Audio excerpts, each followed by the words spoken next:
Today you have stress 24 by 7. What's the equivalent of a thermometer for stress? Is there any? Nothing. There's no number. If I say your stress is 94, you'll wonder what's 94, I don't understand. So there's no number. Because of that, somebody may be having a very high stress, but there's no number to measure and might be feeling, I think this is normal. So if you had a bad day, the worst thing you can do is to not sleep. How does our brain respond to different kind of music?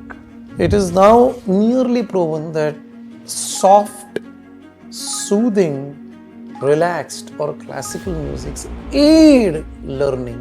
Yeah. Whereas pop and all of those things, because they get you into action, etc., may not. So dopamine is all about pleasure. I want to seek pleasure. Serotonin is all about fulfillment and happiness. I am feeling. Dopamine is all about taking. Give me more. Money, salary, promotion, title, more bonus, more. Serotonin is all about giving. Serotonin is all about enough. Good. I'm happy, fulfilled, whatever be the case. Do people get serotonin these days? What happens in our brain when we forgive? I mean, forgiveness is what actually.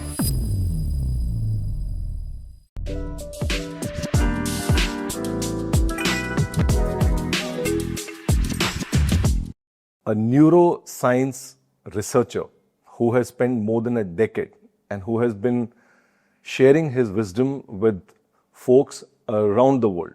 And I'll be straight going into the different set of questions just to understand what we really carry here above our shoulders today. So welcome on show, Raja. Thank you for inviting me, Nishant. How do you see social media and the volume of stress in this world?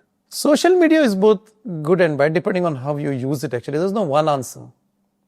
Let's say you start using social media.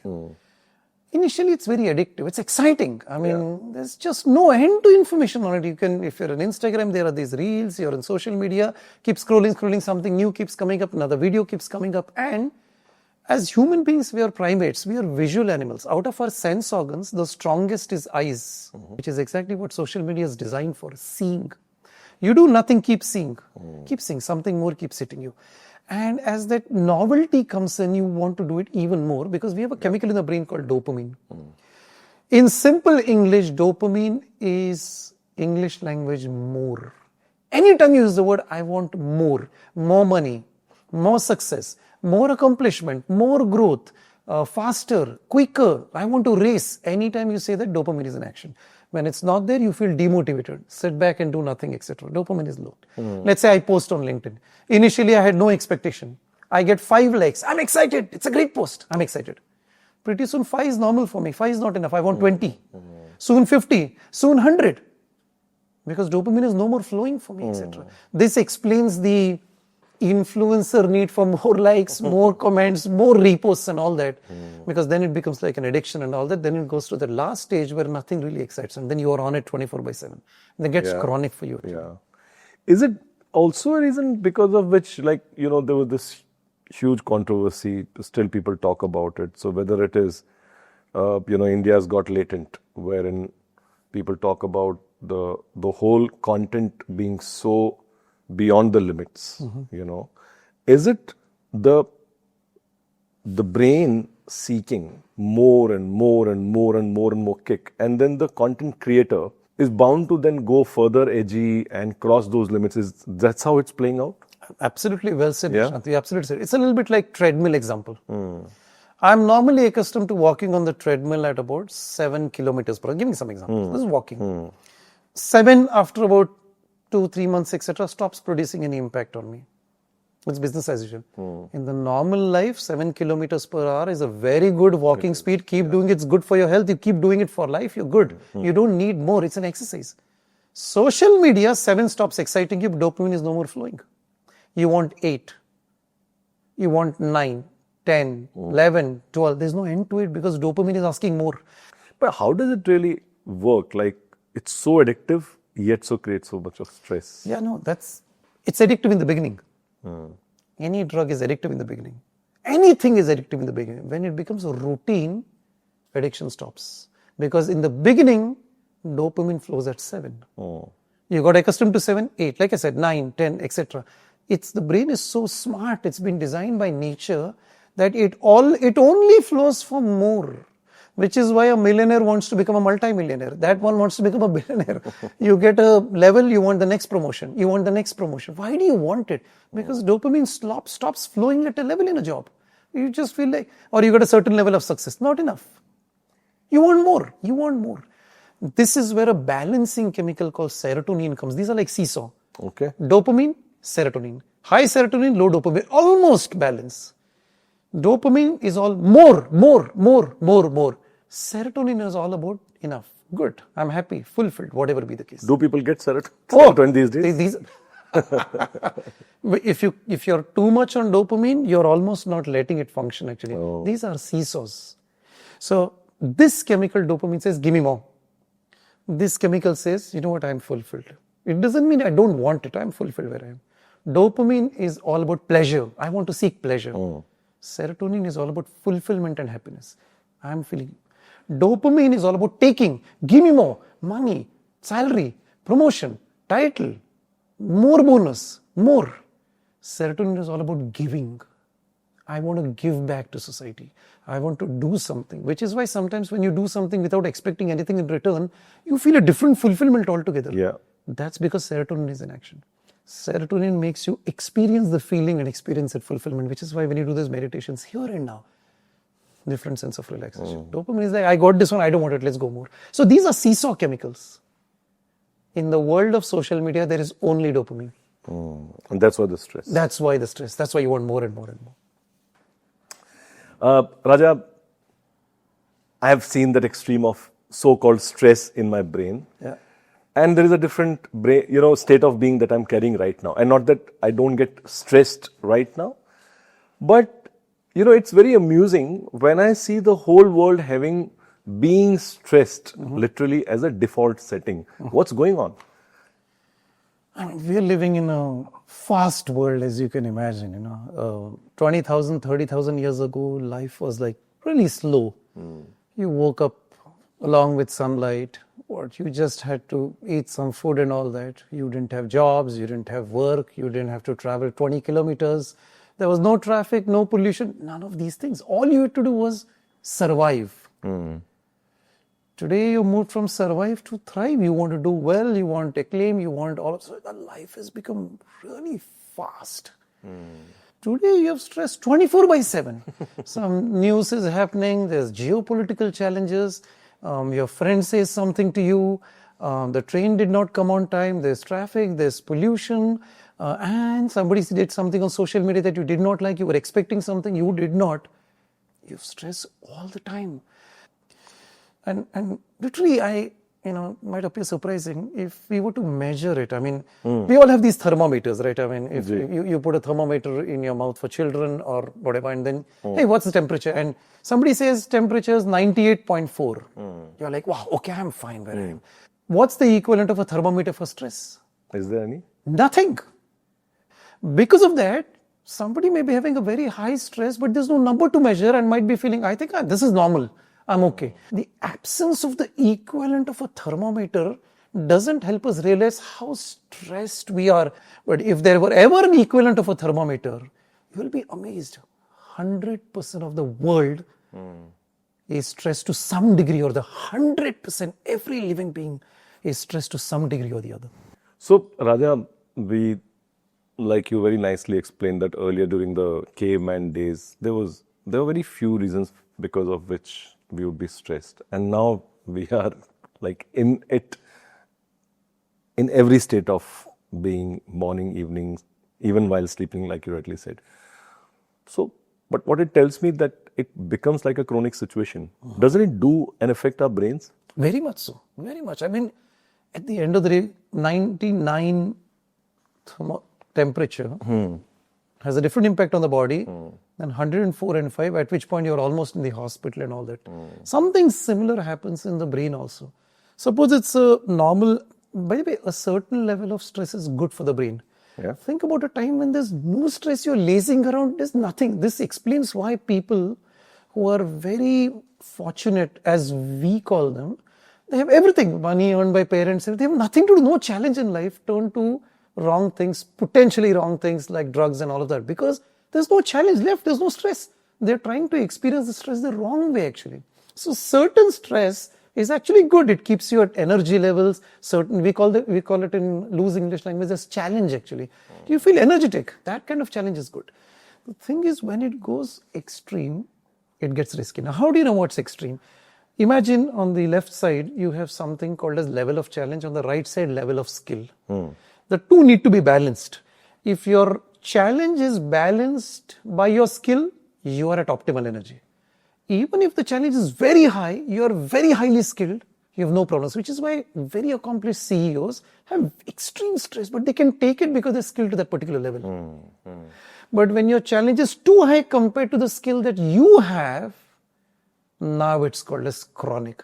And then when it starts getting chronic, then all of the other symptoms show up. You probably could start feeling agitated more than you normally are. You find yourself shouting and getting a little bit more panicky. Your patience levels potentially start going down. These are signs that things are happening. Patience going down, agitated, anxious. Goes a little bit higher, it starts impacting you physiologically. Your sleep patterns are impacted. You're no more having the same sleep. You are sleeping 8 hours. That's what you feel, but it's a disturbed sleep. You're just rolling in bed, you're not feeling sleepy. You wake up in the morning, you don't feel fresh. One of the first few signs that stress is catching up with you is when you wake up in the morning, you are not feeling refreshed. Whereas when a baby wakes up in the morning, that's how they smile. They are refreshed. You're not refreshed. And it doesn't depend on the number of hours. 10 hours you're rolling. Still you're not refreshed. First sign that stress, chronic stress is catching up with you. So there's this behavioral angle of impatience, agitation, anger, frustration, saying something to someone quickly, snapping at someone quickly, all early signs. Sleep. Then it goes to higher levels and all that, and then all the extreme things, heart attacks and all that, the very extreme level when it gets too chronic. But I would imagine being irritated, not getting up as fresh has become a very universal concept. You know, I hear people speaking like this very, very often. But when do you realize that it's gone more than the tolerance limits? What are the signs where people should wake up and to say, I need to arrest this situation? So you may make a good point. So the very fact that you made this line saying that, what about irritation? What about agitation? Irritation, agitation, not panic, irritation, agitation, quickly saying something to someone or, potentially snapping at someone more than you would have snapped. Or if you're with your spouse, etc., replying a little bit more roughly, whatever be the case, than what you would have done, are the equivalent of 99 and 100 fever. It's already started. You don't probably need a paracetamol exactly like you say, hey, but you need to arrest it and bring it back to 98. If you don't, it's going to go to 100 where medication is required. And here some early signs start showing up. For most people, sleep is the first sign and not 1 night, 2 nights. Consistent. If in an average week, the same thing is happening night after night, night after night. You're waking up, not feeling fresh. Waking up, not feeling fresh. Waking up, not feeling fresh. Or you are there and your patterns change. Normally 8 hours of sleep was good for you. Now you start needing 9, 10, 11 or the other way around. You're sleeping only 4 hours. Any extreme variation in your normal sleep routine, physiological sign that something needs to be done, you need to act upon it. Or you try to suppress bodily symptoms, you're feeling a little bit tired, etc. You take a medicine and start working, etc. Signs that, hey, it's not working very for you. Or you start experiencing inexplicable headaches, which you never had earlier or in a much higher frequency. Signs that things are not appropriate. Or if you use a smartwatch like the one that I'm using right now and your resting heart rate is higher than what was normal for you, it's beating or not higher. Okay. What is resting? Resting heart rate. Normally your heart rate would be at something like 65, 70, and if you're an athlete, even 55. Otherwise 77. This is the normal heart rate. For some people, just normal, you're just doing nothing, 80.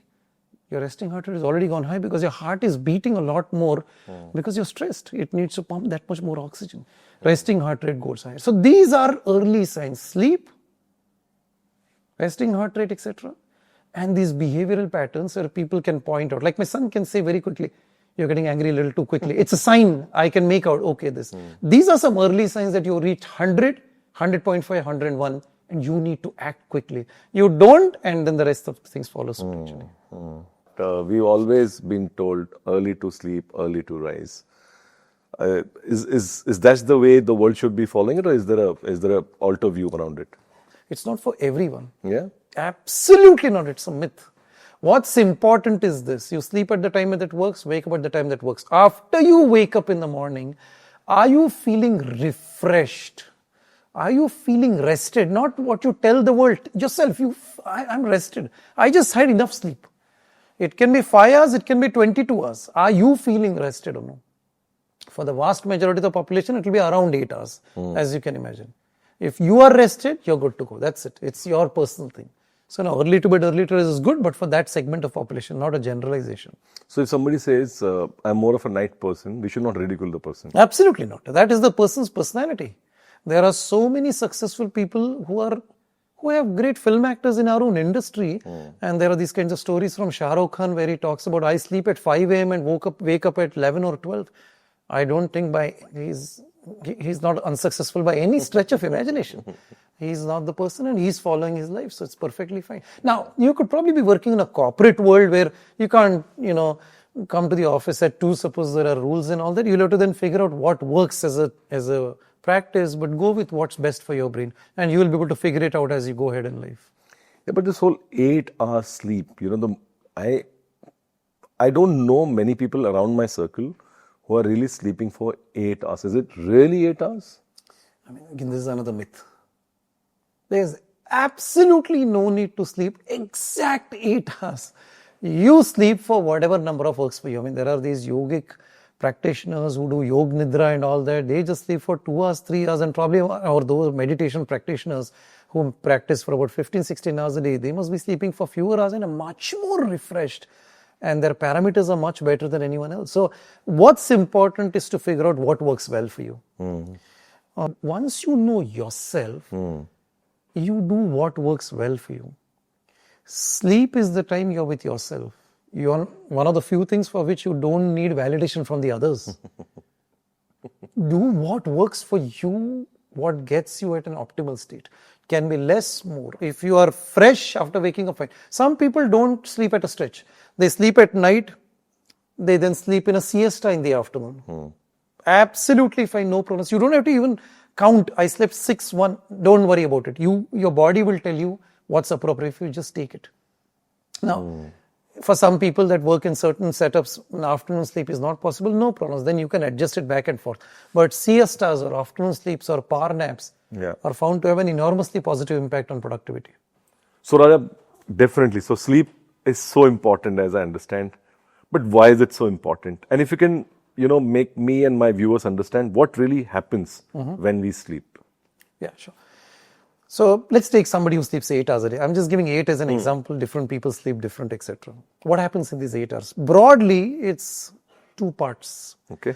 The first part of sleep, roughly about 5 hours, which, as you can imagine, around about 60%, is where you get into this super deep sleep. It's at this point that 2 things happen. The positive memories of the day get consolidated. Okay. This is how you learn. This is how memories are formed. This is how you retain for a longer time. And the not so positive memories are erased. So if you had a bad day and you didn't sleep enough, the negative memories don't get flushed out. That part happens in this first part of sleep. Okay. And your learning happens in this part. The second part of the sleep, which roughly lasts for about 3 hours, if you are sleeping for 8 hours, again, percentage-wise you can calculate. This is the part where you dream. This is the part where your creativity and innovation happens. This is the part where your body doesn't move, it's paralyzed and all that, and your brain connects odd parts which are normally not connected in your waking state. So when you have odd combinations and all that, you dream different things and you get creative. So if you sleep, that's why we have this English quote, you sleep over a problem. Let me sleep over it. Sleep over it. Achha. Its meaning comes from here because when you sleep, different parts get connected and the problem gets solved. And we have enough examples. Benzene formula was invented. Albert Einstein used to sleep. Because when they sleep, these disparate parts get connected. So these 2 distinct parts, one where memory is consolidated and you learn, second part where creativity, innovation. You kill any one of those, you lost those parts. And its impact is on the remainder 16 hours. Why do you want to remain awake 16 hours and miss the 8 hours of benefit that stay here? 1 extra hour of staying awake compromises this part, which doesn't make any sense. Wow. So Raja, imagine we slept so well, deep sleep, all the two key phases of sleep have been taken care of. Despite of this, there are days where you just wake up in such a bad mood. Correct? When the junior say, "Aaj pata nahi kis karvat uthaye yaar." Correct? Yeah. So, and you know that you're in a shit mood. Correct? So let's talk about people who are going through that kind of a day and thankfully being aware that they are in a bad mood. Is there a way they can break this cycle and, save the day? What does bad start mean? From a brain standpoint, there's an organ called ARAS, without getting lost in the names. Its only job, it's somewhere in the neck. Its work is to ensure that whichever is the point of attention, something that's interesting to you, it should grab the attention. It sends information. Otherwise, you won't be able to focus on that particular thing itself. It's equivalent of chashma. If you wear red glasses, you will only see red things whole day. The problem is not external. The problem is not internal. The filtering is red. This is the filtering algorithm of the brain. Okay. Its work is to filter. So it sends the information of that color. So if that day was bad as interpreted by you, it puts that filter and everything going through gets filtered with that, making it worse. So the next gets even worse, the next get even worse, next get even worse. Our brains typically process about 11 million bits of information every single second. How many? 11 million, 1.1 crore bits of information comes to the brain from the eyes, ears, nose, smell, all of these things every second. Every second. 40 is the number it can process consciously. 40 out of 11 million. It's a negligible number. This 40 goes through this filtering layer. This layer determines which 40 to send. For example, right now we are talking, there's also a little bit of noise, whatever. Why does that not hit us? Because the algorithm feels, no, you're listening to me, that's more important. Let's ignore, it goes away. But if you're not this focused, all the other things start grabbing. So which 40 to go goes through that layer? This is why they say that, like, right? Khul ke dekho, or see the world properly. You are seeing a very narrow tunnel vision. You use these words, tunnel vision. This is what is tunnel vision. You have all of these and such a narrow 40 is going. How do you ensure the right 40 go? We spoke social media sometime. Social media hacks the algorithm and sends the other 40, which is why you are not able to make out the right friends versus the others. Misinformation is the 40, algorithm gone for a toss. This missing algorithm works even in cars. The red car theory, as you would have heard. You tell someone, have you seen a red car? Or just all of a sudden you see a lot more red cars. They were always there. They didn't make the 40 for you until then. But when you want to buy a red car, your brain filters those red and suddenly you feel, wow, there are so many people driving red cars. Yeah. So it's this ARAS algorithm which has a powerful role. And then you can do all of those things with sense organs to ensure that your bad day or not so appropriate day gets off to a quick start. So sports, walking, barefoot running on a grass generally tend to have an impact, not to mention yoga and meditation, which have an enormous impact. So now, rather just staying on the sleep side, and it seems like this is becoming the most interesting part of our podcast today. Alarm, which gets snoozed more often than really, instead of we waking up. Tell me, what is the best way of setting alarm? Now, the most ideal is never to have an alarm. Is it? You get up at a standard time. Yes, if you habituate yourself correctly, sleeping at the same time, waking at the same time, you will not need an alarm. You will wake up exactly at the right time appropriately. This is the first point. Second, before an alarm, there's something called setting intent, and this actually works. Previous night, tell yourself very, very strongly, I need to wake up at this particular time, I need to do this, etc. It's called setting intent. It gets stored in a certain part of the brain, equivalent of an internal alarm, and wakes you at just about the same time. Yeah, these are the natural things. It works like anything. Now, if those two do not work, or you have some other things, or you're busy day, whatever be the case, you want to set an alarm. What's important to note is you don't want to wake up in a huff. You're deep sleep and suddenly, that is not at all appropriate. Either because somebody hit you or something, or threw you, or threw some cold water on you, etc. Or you have an alarm which is a really jarring alarm and wakes you up in a disturbed state. Just about the worst ways of waking up. But sorry, I know I'm interrupting you. See, my alarm shopping since my childhood days is of something which is like, and it just gets you up.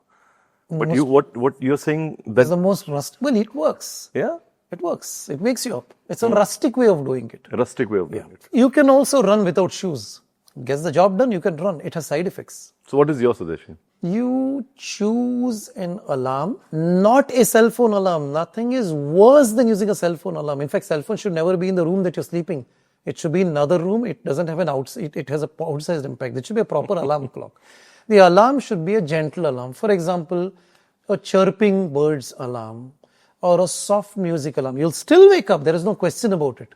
But it is a gentle, the cycle of waking up will go on for 20 seconds, 30 seconds. Sudden waking up is probably a quick way of getting the day off to a bad start. Isn't this contrary to, like, I want to get up 5:30 in the morning and I just want to get up, correct? My perception, and I'm assuming the larger world perception, would be something so nice, soft, will only make me feel sleepier. Absolutely not. This is a misperception. It's a myth actually. The general view we had for a long time is you want to wake up, etc. It's a difficult activity and a troublesome activity, and you need to almost beat a person to wake up. It's a thought we have had. It's a wrong thinking. It's a right thinking if you think of sleep as a burden. It's a burden and you have to get out of the burden. It's a pleasurable thing if you treat it that way. Because we already discussed, right? Memory consolidation and sleep and all that.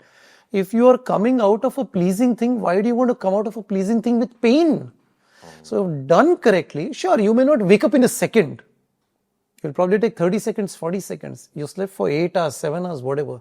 You rather take a little bit more time. No, it will not put you back in slumber. It will gradually wake you up in a much more positive state. Try it and tell me. Try a bird chirping if you're a nature-loving person. Soft-loving music if you're that kind of a person. Classical person if you're a classical things. Not pop and loud music, etc. Again, back to that same thing. Anything that gets you off gradually, gently has a very important role. So try those things. Let's move to another big theme running around our brain and mind. Let's talk about focus. What's happening to our brains? Yeah, it's coming down. Short answer. There's an interesting statistic. There was a time when we could focus in minutes. Today, an average person is not even able to focus in seconds, actually. There's one research which says 90 seconds is the outer limit. There is a research which also shows if a video is shown, you are going to see it max 5 to 6 seconds to determine is it worth my energy or no. Because there's so much out there that you just quickly think, will this be enough or no? Imagine 70,000 years ago, humans would spend hours looking, where's the animal? Look at the focus, look at the attention, hours. Today it's in seconds. So the average attention span has come down. And how is that playing out with the brain? It's causing more stress because when there's so much novelty, so much more dopamine needs to flow because you're seeking novelty all the time. There's only so much. How much more novelty can you seek?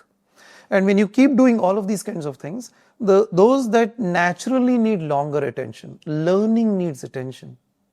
It's not 7 seconds. Relationships need attention.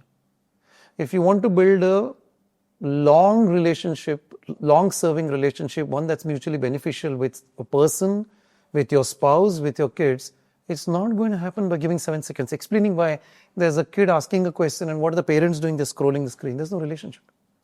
Because you're seeking novelty. This is like the child will ask question all the time. You're lost it. You're losing relation with kids. So it's playing out poorly in relationships. It's playing out poorly in novelty. It's playing out poorly in sleep. It's impacting sleep negatively. It's playing out poorly in classrooms and learning. So it's playing out not so positively in several arenas of life. Even in corporate world, I want this growth now. In next year, I want a promotion. It's not going to happen. Because of this thing of attention. All of these things are playing together. And because staying attentive has become difficult, if I can say this. Absolutely. Safe to assume people are not doing things the time it is supposed to be done, and there's a lot of procrastination happening right now. Very much so. You'll be surprised. I sometimes ask my daughter how much Instagram you saw. 20 minutes. I go to digital well-being. It's 3 hours, 30 minutes. And it's like, so much time? You're not able to make out because this time goes away. And you lost it. So this leads to auto-procrastination. You probably didn't want it that way. you can survive. So this is leading to procrastination. Now, the more you procrastinate, the more you want to procrastinate further. Now that's become a habit, causing the challenges that you're seeing right now, actually. And then you haven't done it for too long. Now you start doing it at the last moment when the stress is at its peak. It further builds up stress. Not to mention your quality goes down. Your sleep would have gone down and all of the other attendant negative challenges. So procrastination is a part of the attention thing that you brought up so nicely. Okay, so now this will be the $1 billion question. Okay. Are brains for men and women built differently? Absolutely, yes. Really? Absolutely. Okay, tell us. So, first things first, our brain is not an internal, integral organ, right? Right in the center here, there's a cut. Small, very small, cannot be seen physically, but then there's a cut actually. Now, the left half of the brain is generally the one responsible for the logical work we do, 1 + 1 = 2. The right is the one which processes a greater part of the emotional part of what we do. Okay. So behind the 1 + 1, if the teacher beat us when that was being learned, the beating part is learned here, the logic part is learned here, and stored that particular way. In women's brain, these two left and right regions are connected a lot more strongly than males, helping women integrate the whole world a lot better. That's why if you go for eating an ice cream, you will go eat the ice cream, come back as a meal. You're just doing the physical activity, logic. Women will process all of the emotions and likely remember those emotions and remind you, this is the day, the birthday. Remember last birthday, this happened. It happened. Remember this happened. You will say, yeah, I paid 62 rupees. No, not the 62. The guy shouted at us. The emotions behind are remembered and stored a lot strongly. This is change number 1. Change number 2, now this change 1 leads to change 2. Women in general are emotionally a lot more intelligent, just their ability to perceive. Now this is averages, there's significant differences amongst individuals and all that. Tend to be a lot better at understanding the picture and understanding the people and all around, and able to manage with emotions a lot strongly. In today's day of artificial intelligence, that is extremely important. That's the second part.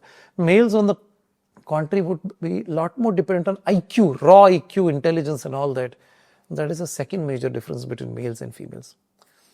Another important point to note is release of emotions. There's this view, mard ko dard nahi hota, or no, I'll not, whatever, which is actually dangerous, which is where males will not release the emotions or release it in ways like fighting it out or whatever be the case. Woman is likely to release them in a lot more sensitive way, potentially by releasing tears or whatever, and in ways that are a lot less harmful physically, leading to a situation where males are a lot more violent than females, just generally tend to be a little bit more violent. That's point number 3. And point number 4, in terms of just feedback, a male is likely to take a feedback, as strongly as women, but if it's a negative feedback particularly, the processing will be picked at and logical answers will be given more. A woman is likely to take it a lot more personally, because emotions are a lot stronger than what a male would be. There's this general 6:1 rule which applies a lot to females than to males. If you're going to give 1 negative or constructive feedback, pad it up with 6 positive. If you don't do it, in general, it doesn't work for anyone, but for females, it's a given that you will get a very extreme negative reaction. There will be fight, there will be pushback, there will be finger pointing back at you, there will be defensiveness if the 6:1 ratio is not adhered to. And that's also because of the unique construct of the brain. So in short, the two brains are different, and it's great that the two complement each other. One is IQ, one is EQ, one is full thinking, whatever be the case. So there's quite some difference between the two. And the two together make for very good parenthood. It's kind of... it's kind of demystifying couple of things when I'm reflecting on my own life incidents. Okay, so one, I am so bad in remembering anniversaries. Whereas I'm sure your spouse will be very strong at remembering that. Strong, and every year I go through huge embarrassments. Well, you got the answer. And there'll be dates remembered to say when we met, what we ate, etc. So the list is long. Okay, and I only have an embarrassment score in all those memories. You can make out the difference. That's last small percent, how much impact it has in life and all, you can already make out. Yeah. And second one, and maybe it's because of I have stayed more in boys' hostel and has more of a boys' band, my feedback techniques have been, you screwed it up, let's just fix this and get lost. That direct Correct? is not going to. Yeah, it has worked otherwise for me in most of the time. But as I have, been into my corporate roles and building my own business, I'm realizing it has to be done very, very differently. Absolutely. Yes. Okay. Sudden rushing into activity is a male pattern. Get the job done. Yeah. Cut the crap. For a woman, the talk that precedes and the talk that succeeds in activity is more important than anything because the emotions are built around it. Wow. Okay. Now we're talking about, understanding brains of different people on this world, correct? So we spoke around men and women. Now there's a lot of conversation happening around trying to understand the brains or the behaviors of Gen Z. Yeah. Just help our audiences and of course me understand how do we deal and engage with Gen Z better.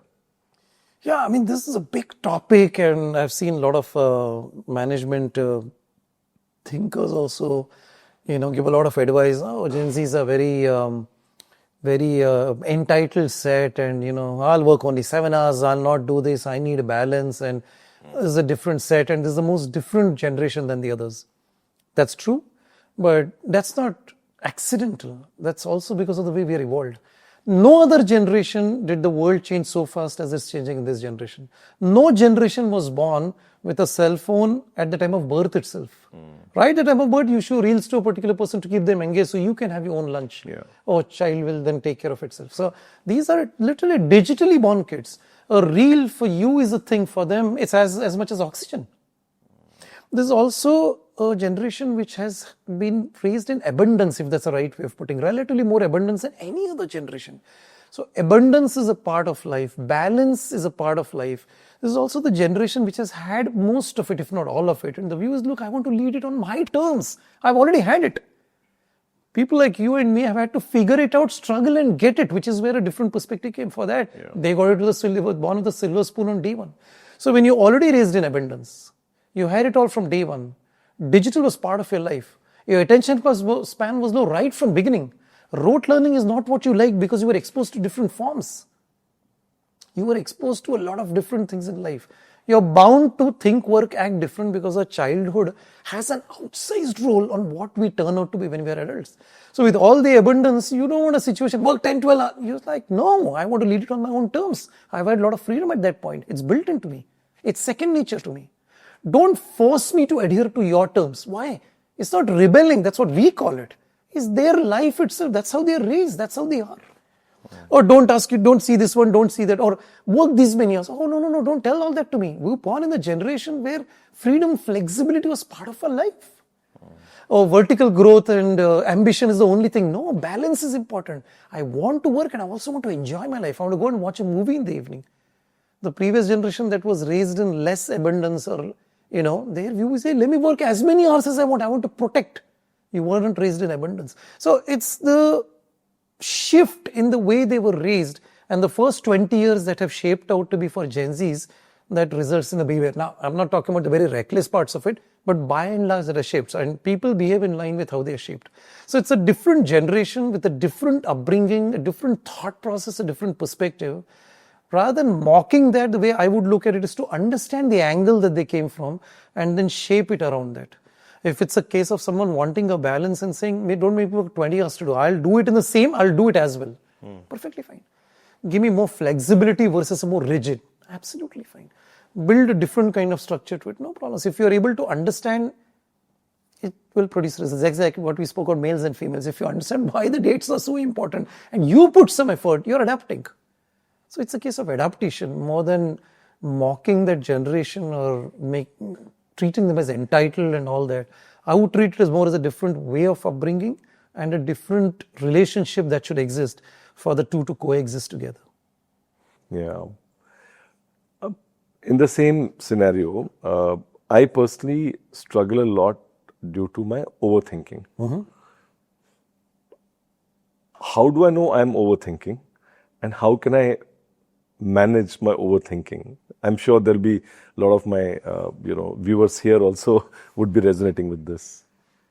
Literally, if somebody says that they did not overthink, they must be the biggest overthinkers actually. Yeah. It's as literally everybody, because that's become a part of life right now. What is that overthinking all about? I mean, very simple. Let's say we both are talking, okay, casually we're having a conversation, and I make a line like, I didn't mean it in any way, or I meant it also potentially. I just say a line to you like, what are you wearing here? Come on, wear a different kind of this. Let's assume your personality nature is a little sensitive nature. Different people are different, etc. Yeah. Some people tend to be on the one side of spectrum, usually the ones that seek validation from the others, or who are living a life of scarcity, or who are people who want to make a quick buck, whatever be the case, or who are all the time looking outside for things. These are the people who will be more sensitive. By nature, by definition, it's more sensitive. So let's say you're a super sensitive person. And then I said this line, etc. In the initial stage, your instant reaction is, what did this guy say? You probably marginally, momentarily agitated, whatever be the case. It's now proven that agitation and all these emotions are chemicals in the brain, and chemicals cannot last more than 90 seconds. It's too expensive. 90 seconds is the outer limit at which any emotion will be dead, including the strongest. And then what happens after that? It turns out that what started as minor agitation, when you think, you are giving fodder and the next emotion takes over. That lasts 90 seconds. So what was supposed to last 90 and supposed to die, you have given fodder by thinking. Now a stronger emotion comes out of it. More agitation. That was supposed to last 90 seconds.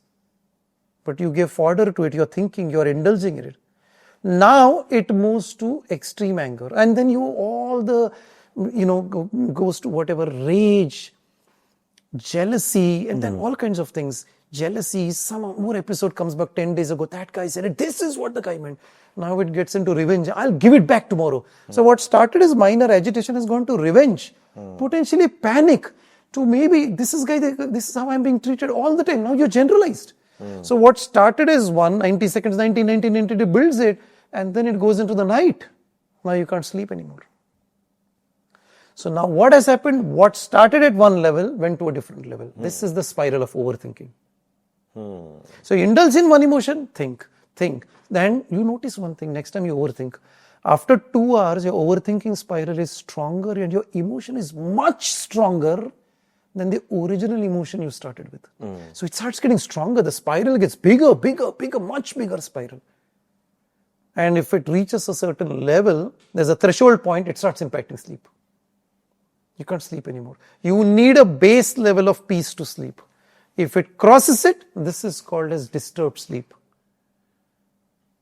This is called nightmares, and all the other things follow suit, etc. And the next morning you woken up, you didn't have enough sleep. The cycle repeats itself. So this is how the overthinking happens. Now you mentioned, what are some of the quick fix? What can I do to do it actually? The simple answer is this, and this one is very, very difficult. The fastest and the quickest way to fix overthinking is if you catch it in the first 90 seconds. It's too small.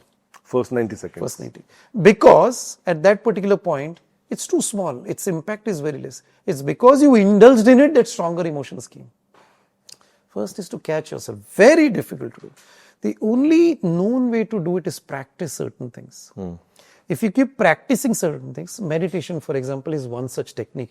It helps you recognize yourself. That's not the only technique by any stretch of imagination. A second technique is yoga. Works very well because you look inward. Remember, I said this line there. Most of the things are happening because you're looking outward. Outward promotion, outward growth, outward clothes, outward satisfaction, outward fulfillment. When it's inward, it's a completely different animal altogether. So there's meditation, there is yoga. Then there are other, self-recognition techniques, and one of them is writing your thoughts down. When you keep writing your thoughts, what am I feeling? You start recognizing, you break the cycle of next thought. This can be done even when you are 2 hours into it, 3 hours into it, etc. So writing a journal is another one that you can break this. So Raja, once you realize that you're overthinking, how do you break that cycle? This, you need the ability to understand yourself every moment. What am I going through? The sooner you catch it, the better. If you get into any of those cycles, a few techniques help. Okay, let's talk about techniques. So one technique is tapping and second is also breathing. We'll also come to both now. Tapping is a technique which is looking at pressure points on the body, which tend to have an outsized impact Okay. on the overall pressure. Now, one point is right between the eyebrows. Between the eyebrows. Exactly. In the center of the brain, below here, you tap. Exactly below the exactly center of the eyebrows. Hitting as much as tapping, gently tapping above. Then there are other pressure points also. There are points here, there are points below here, etc. All of these tend to have a positive impact, but these are tapping. So keep tapping while listening to very gentle music, etc. You can also speak out at that particular point. I'm feeling well. Some people, they're called affirmations. But tapping has a very, very good impact. What it does, it breaks the chain of thought because you're doing something physical. So actively you break the Cycle inactive of the reactive things that you're doing inside. You break it by doing something active. So one is tapping. The second thing that works is anything that is vigorous. You go for a walk where you're seeing yourself, or you go to the gym, or you call someone, you have to respond, you have to answer someone, so you have to listen, someone whom you like to talk to, of course. That has an impact because actively you're doing something on the outside. Now, if you don't have access to a third person whom you talk to, etc., another thing that works is breathing. Any breathing which is slow and steady slows you down, fast and furious speeds you up. For example, a breathing you do, you will feel a lot of energy. So if you want to get into an energetic activity, you can do that also. Basrika, there are lots of yogic things, etc. You do it very fast, you will, because you are breathing in a lot of oxygen. The reverse is slow and steady. Since we are talking overthinking, for example, slow breathing. For example, box breathing is one technique. Breathe in up to a count of 5. You can hold it for a count of 5 and release in a count of 10. For example, let's say I breathe in count of 5. Count of 5 I breathe. Count of 5 I maintain it, etc. Now I'm talking, so something is getting released. And then count of 10 I gradually release it.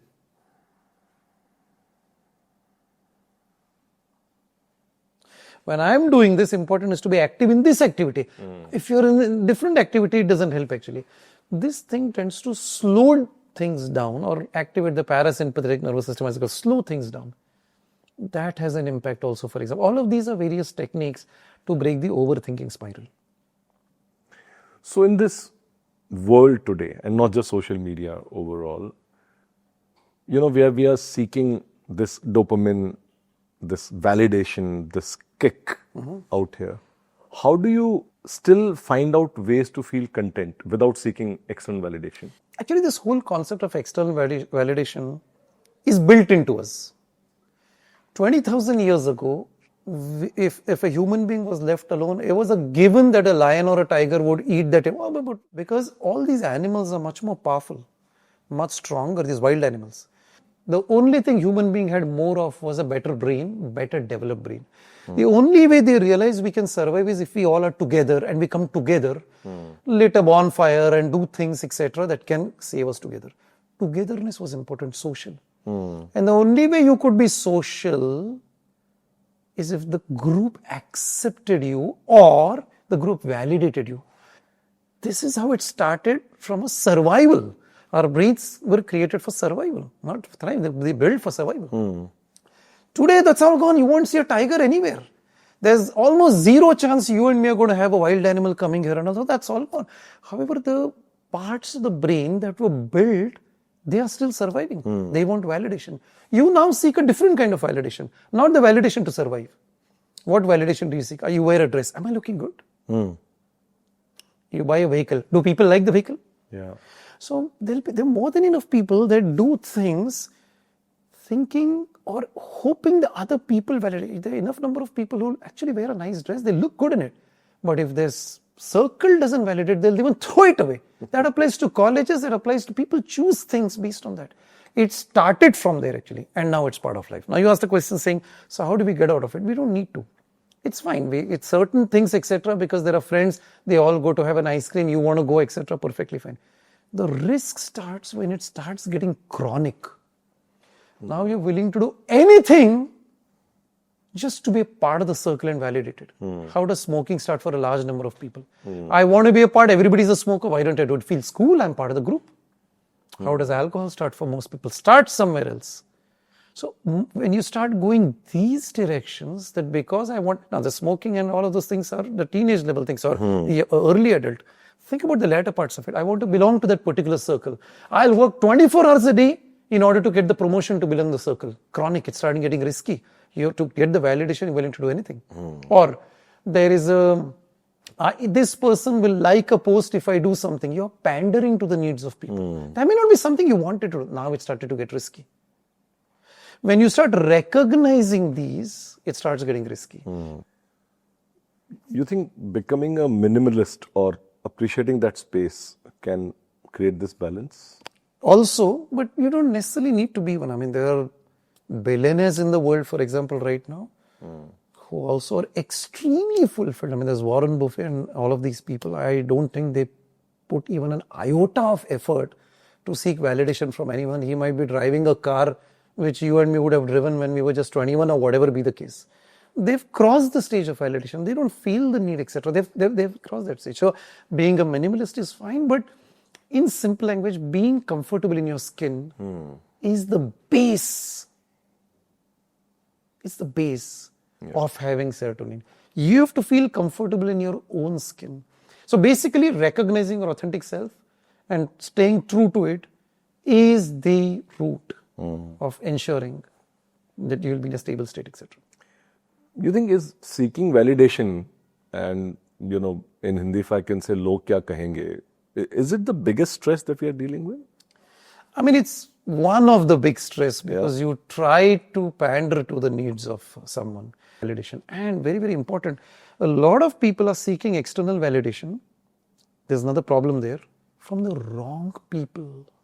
From people that shouldn't be mattering in life. That's what they say is status, right?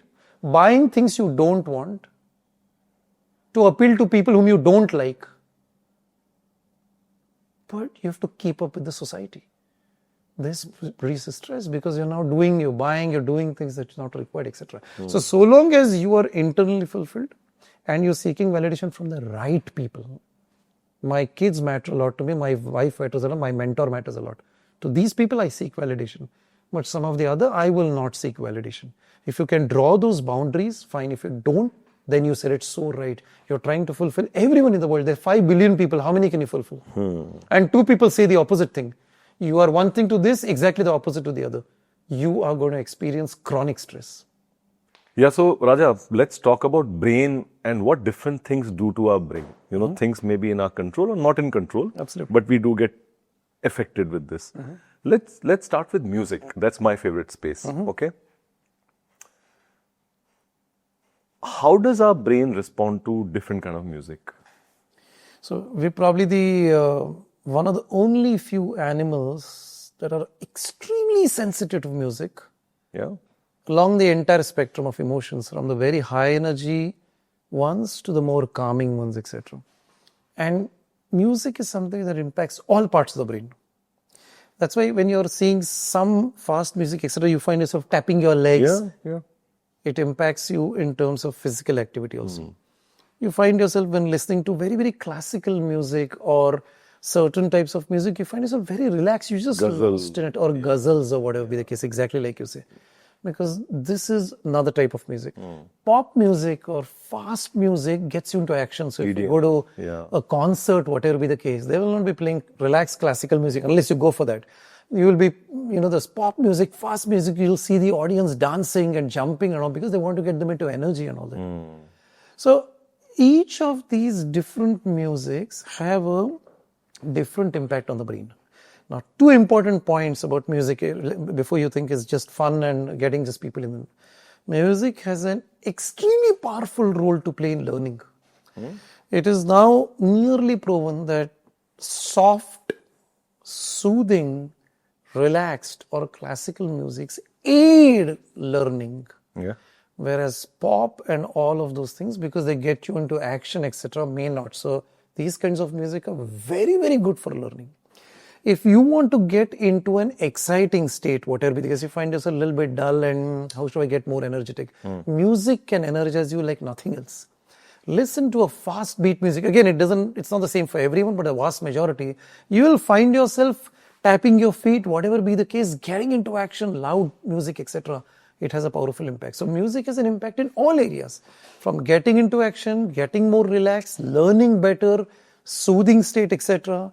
There are those relaxed music that they put in massage. And next time you go for a massage, see the music that they put. Very soft, mellifluous, very good to relax you. So because the masseuse knows that in addition to massage, you're listening to relax you down completely, which is what you go to a massage for, go for a massage. Now, you'll also notice another thing, that in some of the places where you go for high energy, they put much more loud music. The music it's just designed to be loud because they would like to see you in a lot of energetic state, etc. Go to a railway station where announcements, etc. They want you to be full. We want you to listen.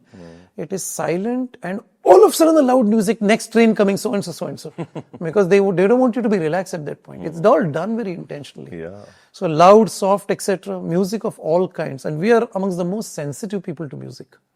So even in retail business, they add music to the experience because they want you to get excited, and that positivity and that seeking more excitement, buying something, trying out something, finding that pleasure of having acquired something is a great mix of emotion coming out of it. So there is a lot of music that the retail world would add to this one. Likewise, you look at, there are some pubs, and I used to wonder why the music is so loud.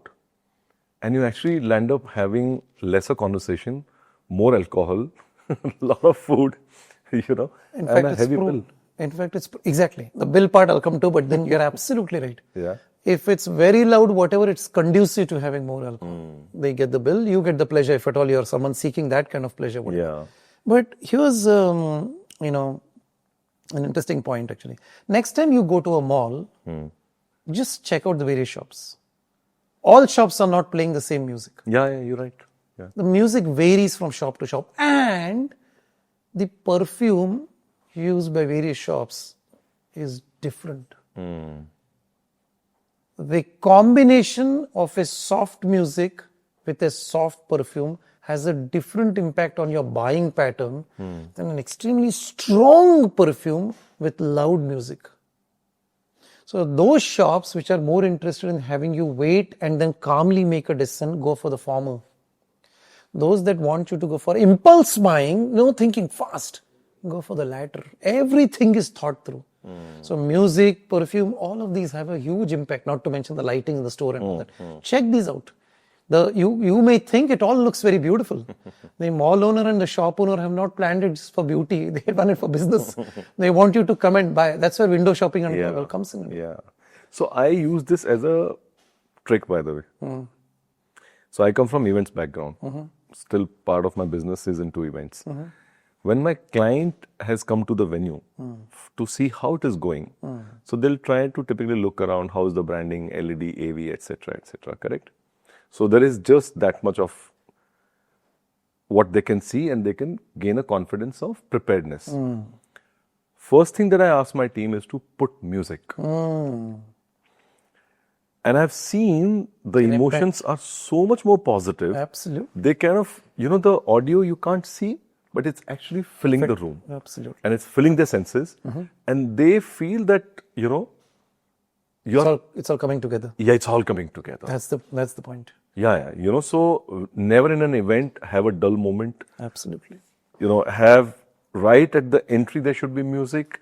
At any pause moment there should be music. Exit there should be music. Keep it filled with something or the other, but keep those senses, giving that sense that there is something happening out there. So that's a trick that has really worked for me. Good, it's giving you business and money. There's in fact an important thing. A lot of people say, I want to switch off from work. There's no concept of switch off. We are human beings. What happened in our personal life comes to professional to person. The closest that we have to switch off is when you're going back home, assuming you're not the one driving the vehicle. If you are also, then carefully. Listen to music that cools you down. You will be less aggressive on the road. Yeah. You'll go back home and watch in positive state. The reverse, when you're going to work, when you want to be energetic, listen to a different kind of music that gets you energized. You'll find up in a much more energetic, because when you're going to work, you want to be energetic. When you're coming back, you want to be more relaxed. You're coming back to family. Yeah. So there are examples where the right music has had the right impact on people. Yeah. So travel and commute need not be as painful if you know how to use the things carefully. Yeah. So Raja, now we will be conducting one of the grandest rapid fire at Good Gobar show. You know, usually we ask people just about 5-6 questions. Yeah. But when we're doing this brainstorming, different ideas, different questions, different curiosity came in. So I'll be putting all of them and throwing at you. Okay? Are you ready? Absolutely. So I'll start with these 8 peculiar emotions. Okay. And what I'll request you, if you can tell me a remedy, a one-word remedy for these 8 different emotions. Okay. Yeah? Okay. I'll start. Yes. Overthinking. Write. Journal. Write your thoughts. Anxious. Meditate. Or if you think you can't meditate, just be with yourself for some time. Observe your breath. Observe your breath. Tired. Sleep. Take a nap. Power nap. Something that you are good at. Stressed. Walk. Stand. Some movement. Sad. Exercise. And it doesn't have to be going to a gym or something like that. Simply standing. Anything. Some simple exercises. Enormous impact. Some movement which comes across as Angry. listen. Can be music, can be anything. It has an enormously positive impact. Or listen to the person on whom you're angry. That'll make you more. But soothing music, for example, has a very positive impact. So Yeah. listening has a very good impact actually. Or simply walking away from the environment that made you angry also works. Because you're going away from the source of anger. So listen, walk away. And the huge pandemic going on. Lazy. Do something physical. Physical. Yeah, because you just didn't want to. That's why just stand, whatever be the case. It gets you out of that particular state actually. Yeah. Burnout. I went through this particular one. Don't let it get to that particular stage itself. Early symptoms and act on that particular thing. Arrest it. Arrest it. Okay. What's the simple way to avoid reacting impulsively in a heated moment? Clench your fist. With a tremendous, or even like this, with a tremendous, should become white actually completely. Yeah. With a tremendous energy. The problem, when you do this, entire energy of the brain automatically goes there. All sense organs are gone. Done for 20 seconds, try it. And it can be done anywhere. Clench your fist, keep it. It has a good impact. How do you recover from an extreme emotion outburst? Anything physical, because emotional outburst is too much energy in the brain. You want to release the energy, either it comes from the mouth or body. Stand, walk, go out, cup of tea, any physical activity. Doesn't have to be running, just short physical activity is good enough. Quick fix for turning a bad mood around. Box breathing. Box breathing is, we can do it right now also actually. Yeah. You do it all the time, okay? Ready? Ready? Breathe into a count of 5. In, 1, 2, 3, 4, 5. Hold till 5. 1, 2, 3, 4, 5. Release. 1, 2, 3, 4, 5, 6, 7, 8, 9, 10. Hold. 1, 2, 3, 4, 5. This is called box breathing actually. Notice one thing, the release lasts longer than the intake, etc. There's that much carbon dioxide in the system. Just to go out. You cannot be taking in good without releasing the bad. We miss it. When someone says or does something that triggers our emotions, what's the best way to respond? Best is not to respond. I mean, avoid to the extent possible, and that comes through practice. But there's nothing that can be done. Okay. Who do you turn to support when you're going through a bad emotional day? In my case, it's my wife, and I'm blessed and touch wood, and then I'm not able to see I see wood here from far away. Basically, somebody whom you trust, and I call that a 3 a.m. friend, or someone whom you can call at 3 a.m. without thinking they're sleeping. In my case, it's if you speak, talk, share. Sharing is caring. There's an enormous impact on settling down your emotions. Tell me one of the craziest technique that you have discovered to control your emotion. hold an ice cube in your palm and just press it hard. The shock of the cold and then the feeling of the pressure on that cold. You can't really hold that ice cube for long. Yeah, you can't. It shocks you out completely. You can't focus on that anymore and the energy goes away. It's unusual, but it works. Yeah, Absolutely. I'll try this. So whenever I apply ice pack for my elbow injuries, etc., I've seen there is this calming effect on overall emotion that point in time, not just feeling healing at the elbow. Hold it in the hands now and try it and tell me how it works. Cool. I'll do it next time. Absolutely. Cool. And it's not crazy. It sounds crazy. But when the emotions go down, you feel, wow, that's nice. How do you handle disappointment without letting it consume you? Help someone in times of need, etc. You are completely disappointed. You're all thinking about yourself. If you do something for someone, thinking about the person without expecting anything in return, you will see your disappointment go away. You realize how fortunate you have actually been. It really goes away. Give me a scientific explanation behind this. I mean, the two chemicals that work in the brain. Taking is all about dopamine. Giving is all about serotonin, and that's a seesaw. All our lives go in taking. Think about it. In a 24-hour day, you're all the time taking. Yeah. Taking money, taking food, taking promotion, taking this, taking credit, taking respect, taking appreciation, taking. Even if you appreciate someone, you're not doing it selflessly. You're appreciating so that I get something from this person, I build a relationship, must be a senior guy, let me be... It's only taking, you're giving nothing. You're only driving on dopamine, that's it. And like I said, the longer you do, then it gets into seeking external validation, all of those kinds of things, etc. When you give something without expecting anything in return, the last one is important, not just give without expecting anything, nothing will come. You instantly activate the other seesaw, serotonin goes up. Serotonin. Exactly. It's the balancing chemical. That's the one that gives that fulfillment. Oh, I have enough. I'm fine. There's abundance. There's no shortage. I don't have to run. I don't have to kill someone to get something. I'm fine where I am. Oh, I'm good where I am. I don't need external validation all the time. All of a sudden, the different thought process comes. And then you're now thinking beyond yourself. Your disappointment goes down. You realize there's a lot more out there. And I think I have enough still. What happens in our brain when we forgive? I mean, forgiveness is what actually. Holding a grudge is what? Holding a grudge is the equivalent of, I'll give it back to you. I will not leave you, whatever. Grudge in brain language is a chemical. Everything is a chemical. There is nothing in brain is chemistry. Everything is chemical. Grudge and all these negative emotions are as good as poisonous chemicals. And you're holding that poison. That's the equivalent of saying, I am so angry with you that I will drink poison. I'm so upset with you that I will drink poison. I'll keep the grudge in myself. It makes no sense. Instead, the way is to throw the poison out. And that's called forgiving. So the poison just gets released. So I'm so unhappy with you, but I won't burden myself because of it. My own peace is more important.